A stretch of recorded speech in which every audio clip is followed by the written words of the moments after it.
ನೆಚ್ಚಿನ ಗುರುಗಳಾಗಿರ್ತಕ್ಕಂಥ ವಿಜಯಕುಮಾರ್ ಸರ್ ಅವರೇ ಹಾಗೂ ನನ್ನ ಆತ್ಮೀಯ ತಮ್ಮನಾಗಿರ್ತಕ್ಕಂಥ ಹಾಗೂ SDMC ಅಧ್ಯಕ್ಷರಾಗಿರ್ತಕ್ಕಂಥ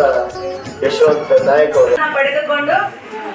ಅಭಿವೃದ್ಧಿ ಪಥದತ್ತ ನಮ್ಮ ದೇಶವನ್ನು ಕೊಂಡೊಯ್ಯಬೇಕು ಅಂತೇಳಿ ತಮ್ಮದೇ ಆದ ಭಾಷಣ ಮೂಲಕ ಅಭಿಪ್ರಾಯ ವ್ಯಕ್ತಪಡಿಸಿದಂತ ರಾಣಾ ಪ್ರತಾಪ್ ಸರ್ ಅವರಿಗೆ ಒಂದು ಹೃದಯದ ಧನ್ಯವಾದಗಳು.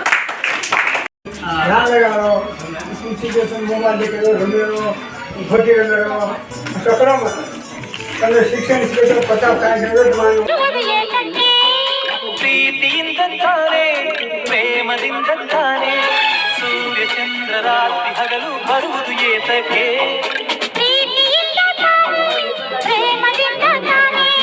ಬರುವುದು ಹೇಗೆ ತಿಳಿದಿದೆ ನಮಗೆ ಹೋಗುವ ಗಳಿಗೆ ಹೊಗಳಿದು ಎಲ್ಲರಿಗೆ